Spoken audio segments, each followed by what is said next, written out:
Seakan garis itu berbicara bahwa di depan rumah itu pernah ditemukan sesosok mayat. Sampai tetangganya ini melihat sendiri sosok Melati berdiri di belakang rumahnya. Hingga dia melihat ada darah di perut Melati.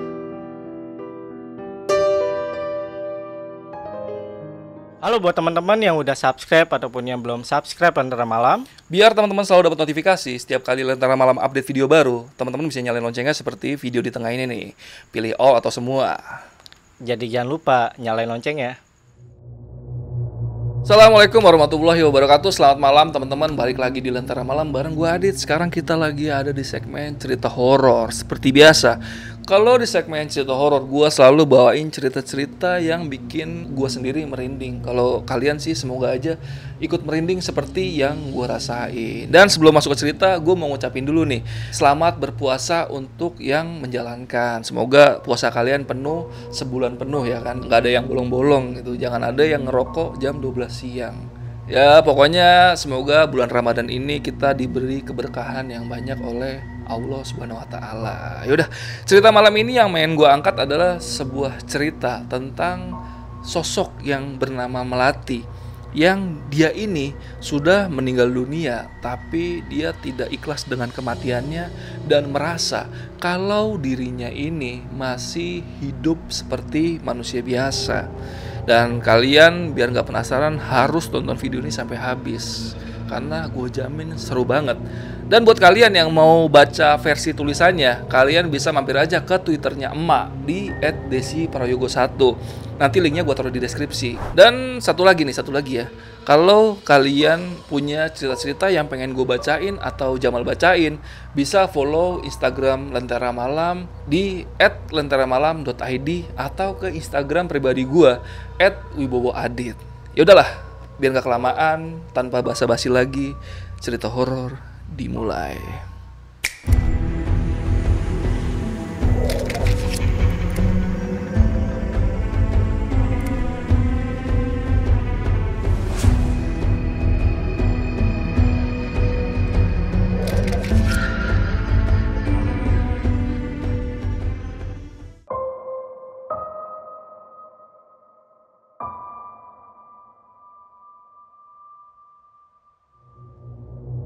Sekitar tahun 2015, warga setempat digegerkan dengan penemuan sebuah karung yang diletakkan di depan salah satu rumah warga kampung. Saat warga menemukan karung tersebut, ternyata di dalamnya ada tubuh seorang perempuan yang kira-kira berusia sekitar 19 sampai 25 tahun. Dan gak lain adalah anak dari pemilik rumah tersebut. Kita panggil aja namanya Melati. Melati sempat dikabarkan tidak pulang ke rumahnya selama 2 hari. Melati sendiri adalah seorang mahasiswi di salah satu universitas yang gak bisa kita sebutin namanya. Dia juga anak sematawayang dan tinggal di rumah hanya dengan orang tuanya saja. Singkat cerita, semua warga jadi heboh dan warga pun menelepon pihak kepolisian. Gak lama, pihak kepolisian datang dan jenazah Melati akhirnya dibawa ke rumah sakit terdekat untuk diautopsi. Setelah diperiksa lebih lanjut, ternyata Melati meninggal dalam kondisi sedang mengandung 2 bulan. Dia dibunuh dengan cara dipukul kepala bagian belakangnya dengan benda tumpul yang mengakibatkan cedera kepala yang cukup fatal. Selain itu, terdapat juga lebam di bagian perut dan juga bagian dadanya Melati. Pertanda bahwa sebelum dibunuh oleh pelaku, Melati sempat mendapatkan kekerasan fisik terlebih dahulu. Kesimpulan awal polisi kurang lebih seperti itu, hingga tibalah proses pengejaran pelaku. Gak berselang lama dari penemuan jasad Melati di depan rumahnya, sekitar 3 hari setelahnya, pelaku akhirnya tertangkap di sebuah rumah kos yang jaraknya gak terlalu jauh dari tempat Melati kuliah. Dan pelakunya gak lain adalah pacarnya sendiri. Usut demi usut, ternyata pelaku bisa tega membunuh Melati lantaran Melati selalu mendesaknya untuk segera menikahinya karena Melati sudah berbadan dua. Akan tetapi pelaku masih belum siap karena dia sendiri pun masih duduk di bangku kuliah. Karena terus-menerus mendapat desakan dari Melati, membuatnya hilang kendali dan tega menghabisi nyawa Melati yang sedang mengandung anaknya. Akhirnya pelaku pun ditahan dan diadili sesuai dengan tindakannya.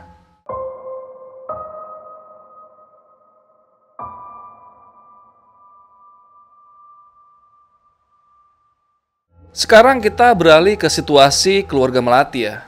Setelah diotopsi, jasad Melati pun diserahkan kembali kepada keluarga untuk dimakamkan. Melati dimakamkan di pemakaman warga dekat dengan rumahnya. Tahlilan pertama hingga 7 harian pun digelar di rumah sederhana milik orang tua Melati. Ibu Melati masih terus meneteskan air mata seakan masih belum terima karena ditinggal pergi anak semata wayangnya. Tawanya hilang dan hidupnya tenggelam dalam rasa bersalah karena merasa tidak bisa menjaga anaknya dengan baik. Hari demi hari ibunya hanya menatap foto Melati dengan kedua matanya yang sembab. Beliau selalu tidur di kamar milik Melati. Seakan ibunya masih ingin terus memeluknya dengan hangat. Ibunya masih nggak percaya nih dengan apa yang menimpa anak semata wayangnya itu. Seorang anak yang dibesarkan dengan penuh kasih sayang dan kehangatan harus meninggal dengan cara seperti itu. Setiap hari ibunya selalu berkata, "Maafin ibu, maafin ibu." Sambil memeluk boneka kesayangan Melati di atas ranjang tempat tidur Melati. Melihat istrinya yang semakin hari bertambah terus kesedihannya, suami atau ayahnya dari Melati pun mengajak ibu Melati untuk pindah sementara di rumah saudaranya. Ayah Melati tidak ingin melihat istrinya terus-menerus mengutuk dirinya sendiri atas meninggalnya Melati. Beliau dengan hati yang hancur pun masih ingin sekali menghibur istrinya, tapi beliau bingung harus berbuat apa. Sebab menghibur hati seorang ibu yang hancur karena sepeninggal anak yang disayanginya itu tidaklah mudah, karena butuh waktu agar dirinya bisa berdamai dengan keadaan dan berdamai dengan dirinya sendiri. Tepat setelah 7 hari kepergian Melati, orang tuanya pun pindah sementara ke rumah saudara di kota lain. Tujuannya untuk menenangkan pikiran ibunya Melati, karena hampir setiap hari nih ibunya selalu berusaha ingin mengakhiri hidupnya. Akhirnya rumah Melati kini menjadi sepi. Rumahnya kosong dan semakin membuat suasananya menjadi terasa angker. Gak jarang warga memilih untuk memutar arah dibanding harus melewati depan rumah Melati. Di situ juga masih tertempel garis polisi berwarna kuning. Seakan garis itu berbicara bahwa di depan rumah itu pernah ditemukan sesosok mayat.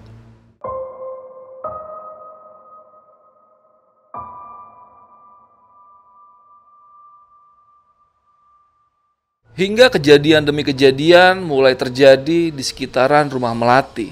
Rumor bahwa arwah Melati Gentayangan pun mulai tersebar.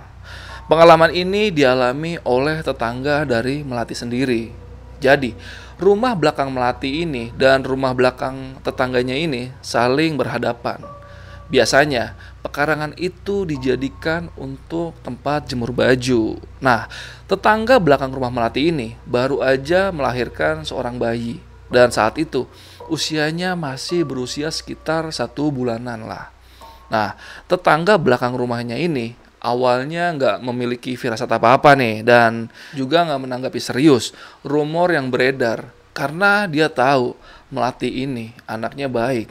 Jadi nggak mungkin arwahnya gentayangan. Sampai tetangganya ini melihat sendiri sosok Melati berdiri di belakang rumahnya. Melihat ke arahnya sambil berkata, "Lagi jemur Mbak Win." Perkataan yang selalu ditanyakan Melati ketika sedang berada di belakang rumah dan melihat dirinya akan menjemur baju. Melihat hal itu, Mbak Win ini merasa percaya nggak percaya dan bingung juga. Terus dengan polosnya, Mbak Win ini tanya kepada si Melati. Itu kamu, Tomel? Iya benar, ini aku, Mbak. Emang mau siapa lagi? Lagi-lagi Mbak Win ini masih belum ngeh. Hingga dia melihat ada darah di perut Melati. Barulah dia tersadar jika sosok tersebut adalah hantu Melati yang digosipkan gentayangan menghantui warga. Mbak Win langsung teriak, memanggil-manggil suaminya, dan gak lama suaminya pun langsung menggeret tubuh Mbak Win masuk dalam rumah, dibarengi dengan suara cekikikan Melati yang sangat tidak ramah di telinga.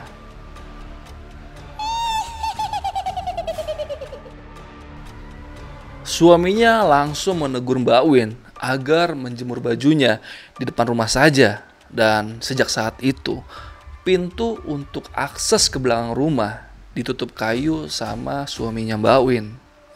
Kejadiannya itu sekitar jam 8 malam, dan saat itu Mbak Win ingin menjemur popok anaknya yang baru saja dicuci.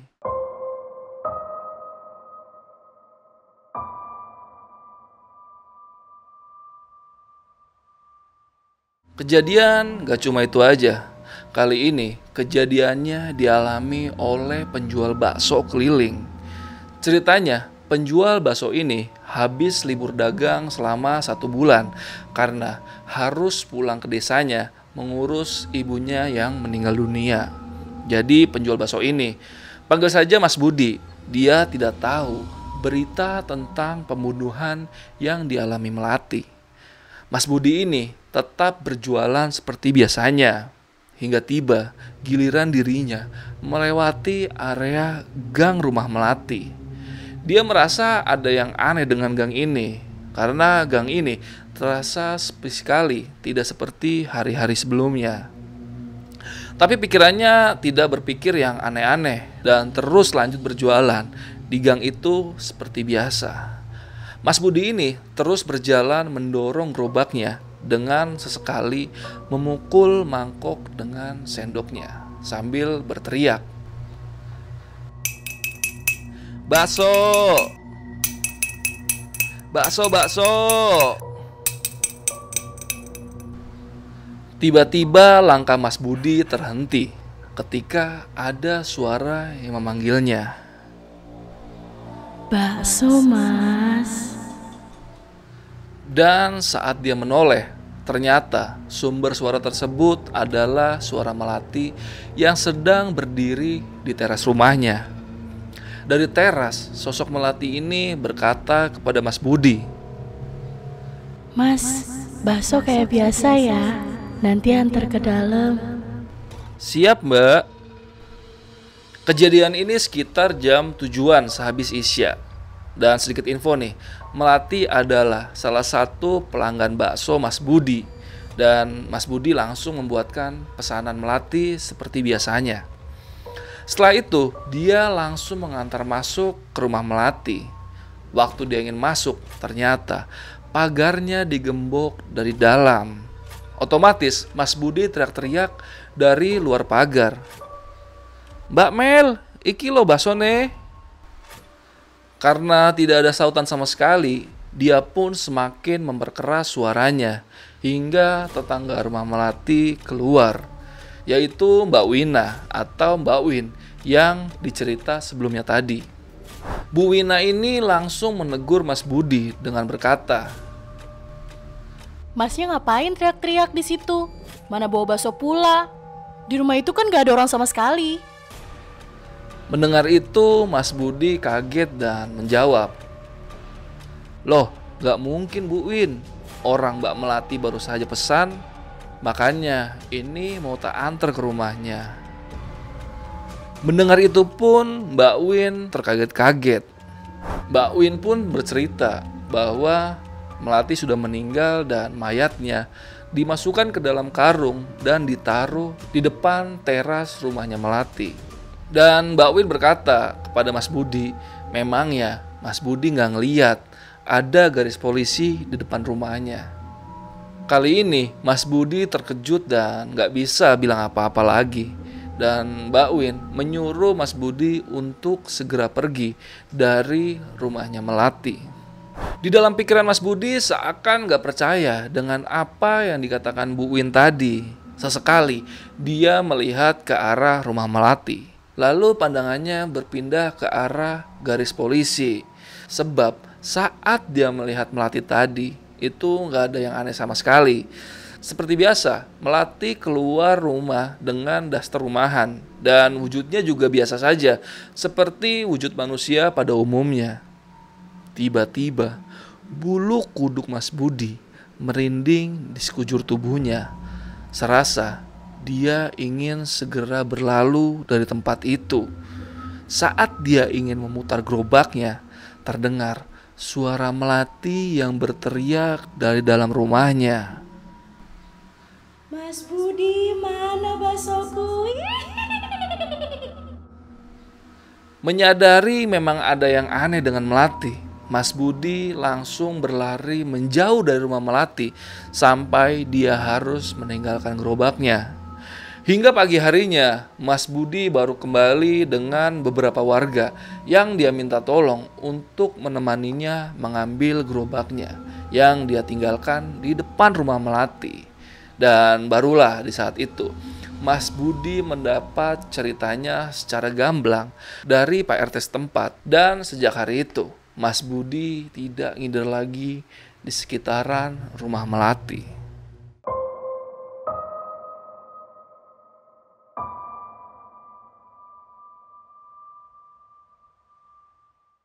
Kejadian semakin lama semakin mencekam. Teror demi teror diterima oleh warga-warga sekitar rumah Melati. Kejadian selanjutnya dialami oleh Yusri. Yusri ini adalah seorang pedagang jajanan anak-anak dan dia berjualan di depan rumahnya. Di depan rumahnya ini ada sebuah pohon mangga yang rimbun tapi tidak terlalu tinggi. Dan di bawahnya ada sebuah balai bambu yang biasanya dipakai untuk nyilir atau ngadem warga sekitar gitu. Nah, biasanya kalau sore ibu-ibu sekitar sana suka duduk di situ sambil menunggu anaknya yang jajan di rumah Yusri. Saat itu kejadiannya terjadi sekitar jam 10 malam. Yusri ini kebangun karena ingin buang air kecil. Dan selesai buang air kecil, dia ini melihat kalau lampu teras rumahnya belum dinyalakan. Akhirnya, dia ke ruang tamu untuk menyalakan lampu teras. Dan memang kebetulan tombolnya itu ada di ruang tamu. Nah, selesai dia nyalain lampu terasnya, Yusri ini berniat untuk lanjut tidur di kamarnya lagi. Nah, ketika Yusri ini ingin berjalan masuk ke kamarnya, samar-samar dia mendengar ada suara anak perempuan menangis dari arah luar rumahnya.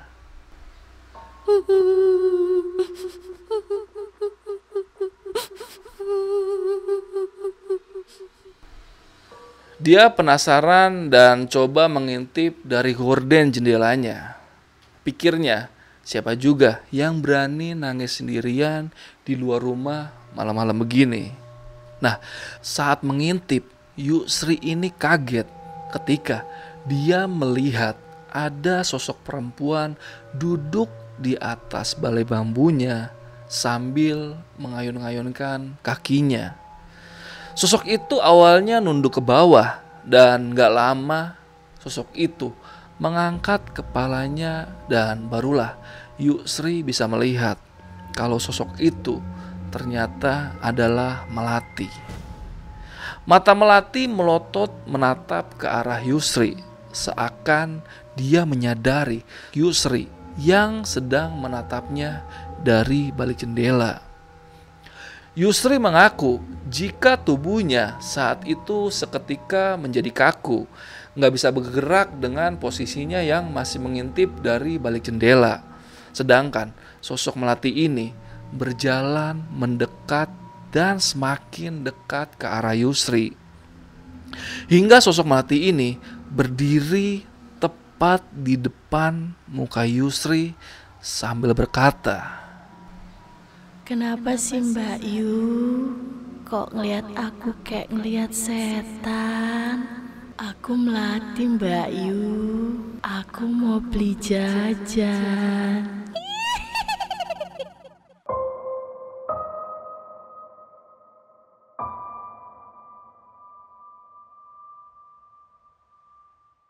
Karena teror semakin lama semakin meresahkan warga, Pak RT setempat berinisiatif untuk menghubungi orang tua Melati dan membahas teror-teror yang dialami oleh warganya.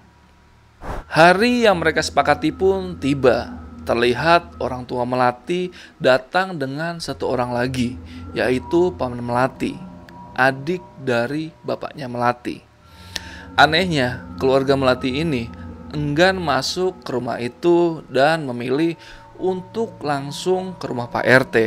Nah, di rumah Pak RT mulai memberitahu keluhan warganya tentang arwah penasaran yang mengaku dirinya adalah Melati. Orang tua Melati yang mendengar itu merasa tidak percaya jika anaknya bisa seperti itu. Lalu Pak RT menyarankan untuk diadakan saja tahlilan bersama di rumah Melati. Tentunya semua warga harus menyempatkan hadir agar teror tersebut segera berhenti. Pak RT juga memperkenalkan orang tua Melati kepada salah seorang ustadz yang nantinya akan membantu dalam tahlilan yang disepakati. Mereka pun mulai berunding dan akhirnya ditentukan jika harinya harus sama dengan hari meninggalnya Melati, sesuai dengan hitungan kalender Jawa, yaitu Selasa Kliwon. Warga mulai menyiapkan segala keperluan yang dibutuhkan hingga makanan-makanan yang akan dihidangkan. Ada yang membuat tumpeng untuk dijadikan syarat membersihkan rumah Melati dan menenangkan arwah Melati agar tidak mengganggu warga sekitar lagi. Nah, singkat cerita, hari itu tiba dan semua persiapan sudah selesai. Acara dilakukan di halaman depan rumah Melati. Setelah sholat isya selesai, warga mulai berkumpul di sana. Tahlilan dan doa bersama pun dimulai. Semua khusyuk berdoa, termasuk orang tua dan keluarga Melati. Ibu Melati mulai menangis kembali, mengingat kejadian yang menimpa anaknya. Tapi Pak Ustadz berkata, jika ibunya harus bisa mengikhlaskan kepergian Melati dengan lapang dada, agar memudahkan Melati melewati jalan untuk menuju alamnya. Dengan segenap hati, seusai doa bersama, Ibu Melati berkata, Mel, ibu, bapak, dan keluarga semuanya udah ikhlas. Melati harus tenang di sana ya, Nak. Melati udah bukan di sini lagi tempatnya. Percayalah, Mel, ibu dan bapak akan selalu sayang sama Melati. Secara mengejutkan, pintu rumah itu terbanting terbuka dengan sendirinya. Dan gak lama, keluarlah sosok arwah Melati dari dalam rumah tersebut. Terlihat Melati yang menangis dengan darah yang keluar dari dalam perutnya, berjalan menghampiri ibu dan bapaknya. Warga yang melihat itu langsung berhamburan lari menjauh dari rumah itu. Dan tersisa hanya Pak Ustadz, Pak RT, orang tua, dan keluarga Melati. Dan dengan ekspresi sedih, bercampur amarah, Melati berkata, Kenapa Melati harus pergi, Bu? Ini rumah Melati. Ibu bapak kemana aja? Hampir sebulan Melati di rumah sendirian. Kenapa ibu bapak ninggalin Melati di rumah sendirian? Salah apa Melati sama ibu dan bapak? Mendengar itu, ibu dan bapaknya Melati menangis histeris. Semua warga di sana melihat dari jauh dan menjadi saksi pertemuan orang tua dengan arwah anaknya. Ibu Melati di situ memberanikan diri mendekat ke anaknya dan mengusap wajah anaknya sambil berkata, Melati, alam kita sekarang udah berbeda. Melati sudah meninggal, sayang. Secara bersamaan, tiba-tiba muncul angin yang cukup kencang. Terlihat pohon-pohon di sekitar sana seperti meliuk-meliuk karena saking kencangnya angin yang berhembus. Lalu di situ Ibu Melati muntah-muntah sebab dia mencium aroma busuk dari tubuh anaknya. Dan secara mengejutkan, Melati langsung terbang sambil berkata, Aku durung mati. Melihat anaknya yang masih belum terima akan kematiannya membuat perasaan Ibu Melati hancur dan menangis histeris. Beliau tidak menyangka anaknya bisa seperti ini. Di situ Pak Ustadz menyarankan untuk semuanya pergi ke makam Melati. Menurut yang Pak Ustadz ketahui, kalau di desanya pernah ada kejadian yang hampir mirip dengan kejadian Melati ini, di mana warga desa Pak Ustadz datang ke makamnya dan mencabut batu nisan yang bertuliskan namanya, lalu menancapkan kembali batu nisan itu ke tanah sambil berucap, "Kowe wes mati." Dan diakhiri dengan membaca Yasin. Pikir Pak Ustadz nggak ada salahnya nih dicoba di makam Melati. Siapa tahu hal tersebut bisa menyadarkan Melati bahwa dirinya memang sudah benar-benar meninggal dunia. Dan gak pakai waktu lama, semua orang langsung ke makam Melati. Begitu juga dengan keluarga Melati. Setibanya di sana, mereka langsung menuju ke batu nisan yang bertuliskan nama Melati. Lalu Pak Ustadz mulai mencabut batu nisan Melati yang diawali dengan kalimat basmalah. Setelah itu, batu nisannya ditancapkan kembali sambil berkata, "Kowe wes mati." Katanya sih untuk menunjukkan kepada si arwah bahwa ini loh makammu dan di situ tertulis namamu. Itu pertanda bahwa kamu memang sudah benar-benar meninggal. Setelah itu, hawa di area makam yang awalnya biasa saja tahu-tahu berubah menjadi sangat dingin. Tapi warga masih harus melanjutkan membaca Yasin bersama di makam Melati. Barulah setelah itu semua orang sama-sama kembali ke rumah Melati untuk menutup acara doa bersama malam itu. Oke, untuk cerita Melati cukup sampai di sini. Halo buat teman-teman yang udah subscribe ataupun yang belum subscribe Lentera Malam. Biar teman-teman selalu dapat notifikasi setiap kali Lentera Malam update video baru, teman-teman bisa nyalain loncengnya seperti video di tengah ini nih. Pilih all atau semua. Jadi jangan lupa nyalain loncengnya. Gimana nih menurut kalian cerita Melati tadi? Gue sih, wah pas gue baca itu merinding banget sih. Ceritanya emang benar-benar serem sih. Itu sosok yang ngerasa kalau dirinya itu masih hidup. Tapi keanehannya sih, kenapa dia ngerasa masih hidup tapi kelakuannya seperti mengganggu orang-orang di sekitarnya, bukan berperilaku seperti orang yang masih hidup selayaknya, seperti dia gangguin tukang bakso, makin ketawa-ketawa dan teror-teror yang lainnya. Dan teror-teror ini nggak semuanya gue sebutin ya. Lebih lengkapnya kalian kalau mau baca di Twitternya emak di @desiprayogo1. Karena kalau gue ceritain semuanya terlalu panjang, nanti kalian bosen dengernya. Dan makanya kalau kalian mau denger fullnya, mau baca fullnya, kalian masuk aja ke Twitternya emak. Dan yang tadi kita bahas ke sosok Melati itu ya, kita bahas ke sosok Melati lagi. Dia merasa kalau dia belum meninggal, tapi kelakuannya ya itu neror-neror warga.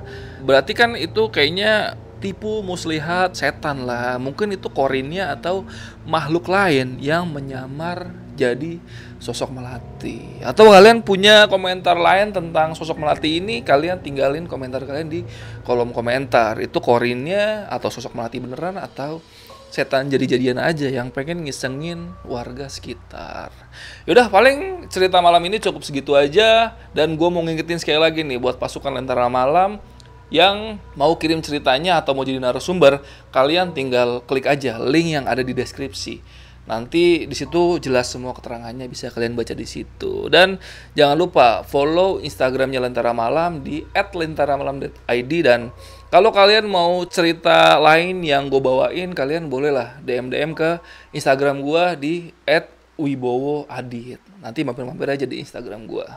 Yaudah, paling malam ini cukup segitu aja. Gue Adit dari Lentera Malam.